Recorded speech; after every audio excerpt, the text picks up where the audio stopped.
अच्छा सोफिया बेटा, मैं ऑफिस जा रहा हूँ। जी पापा।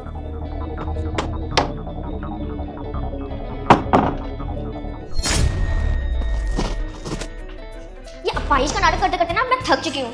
मम्मा जब आप काम कर लो ना तो मेरे कमरे में आ जाना, मेरा स्कूल का काम कर देना।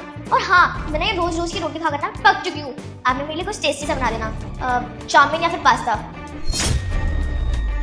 ये सब क्या था? तुम तो आज ही इसका रूप पहली बार देखते हो। मैं रोज देखती हूँ। तुम्हारे जाने के बाद ये ऐसे ही व्हीलचेयर से उठ जाती है और मेरे ऊपर रोब झाड़ती है, मेरे लिए ये कर दो वो कर दो। मेरे से तो सीधे मुंह बात तक नहीं करती। अगर मैं ये सब तुम्हें बताती तो तुम्हें लगता है ये मेरी सौतेली बेटी है, तो मैं झूठ बोल रही हूँ क्योंकि मैं इसे अपनी बेटी नहीं मानती। लेकिन सच तो ये है कि इसने आज तक मुझे अपनी माँ नहीं माना।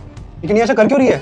ये तो तुम्हें उससे पूछना पड़ेगा, तुम उसके पापा हो। मेरे से तो ये सीधे मुंह बात ही नहीं करती। मुझे कभी अपनी माँ समझा ही नहीं है इसने। पूछो क्यों करती है ये ऐसा।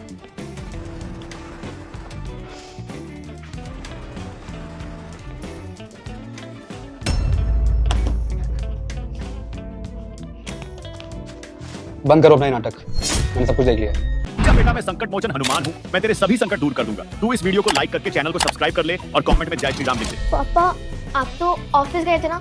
नहीं गया मैं ऑफिस, आज सुबह से मैं घर पे हूँ और मैंने अपनी आंखों से सब कुछ देख लिया। ये तुम सुबह नाटक कर रही थी ना? नहीं पापा, मैं अभी भी बीमार हूँ। मेरे ना गर्दन में दर्द है अभी। तुम्हें शर्म नहीं आती? अभी भी झूठ बोली जा रही हो। मुझे समझ नहीं आता तुम ऐसा कर क्यों रही हो। पापा आप ना गलत समझ रहे हो। मम्मी ने आपको भड़का रही है। मैं अभी भी सही से नहीं चल पाती। वो तो मैं लंगड़ाते लंगड़ाते वॉशरूम गई थी। मम्मी ने मेरी बिल्कुल हेल्प नहीं करती। बस बेटा बहुत हो गया, अब झूठ बोलने का कोई फायदा नहीं है। मैंने आपके पापा को नहीं भड़काया है। उन्होंने सब कुछ ना अपनी आंखों से देख लिया है कि कैसे उनके जाने के बाद व्हील चेयर से उठ जाती हो और मेरे ऊपर रोब झाड़ती हो और मेरी एक बात नहीं सुनती और मुझे मम्मा तक नहीं मानती तुम। आज वो ऑफिस गए ही नहीं है, उन्होंने सब कुछ देख लिया। क्योंकि मुझे अच्छे से पता है कि अगर मैं इनको बताती तो तुम झूठ बोलती, फिर ये तुम्हारे बहकावे में आ जाते और मेरी एक बात नहीं सुनते। अब बस तुम्हारे पापा ये जानना चाहते हैं कि तुमने ऐसा क्यों किया, ये नाटक तुम क्यों करती हो। सोफिया, आपकी मम्मा बिल्कुल सही कह रही है। आप ये नाटक क्यों कर रही हो? क्या मिल रहा है आपको ये सब करके?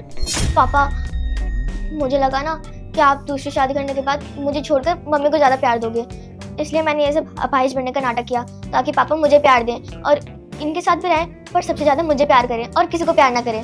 और वैसे भी मैंने मम्मी को बहुत प्यार करती थी और वो भी मुझसे बहुत प्यार करती थी, और उनकी जाते ही आपने इनसे शादी कर ली और मैं उनका प्यार ना किसी और को दे नहीं सकती। नहीं बेटा, मैंने दूसरी शादी इसलिए की ताकि साक्षी तुम्हारा ख्याल रख सके। अब मैं तो ऑफिस होता हूँ तो पीछे से तुम्हारा ख्याल कौन रखता? तुम्हारे पास मम्मा तो थी नहीं ना। मैंने सिर्फ तुम्हारे लिए ही इनसे शादी करी और साक्षी तुम्हें अपनी बेटी मानती है, बल्कि तुम ही हो जो उनको अपनी मां नहीं मानती। और एक बात बताओ, तुम्हारी मम्मी जो तुम बोलती हो सब कुछ करती है ना, तुम्हारा होमवर्क करती है, तुम्हारे लिए सब कुछ बनाती है, फिर भी तुम ऐसे कर रहे हो। अब चुपचाप तुम साक्षी को सॉरी बोलोगी, ठीक है? और जैसे अपनी मम्मी से प्यार करती थी वैसे ही साक्षी से प्यार करो। उन्हें सॉरी बोलो। बस बहुत हुआ, मैं उनका प्यार इनको नहीं दे सकती। मुझे इनके साथ नहीं रहना।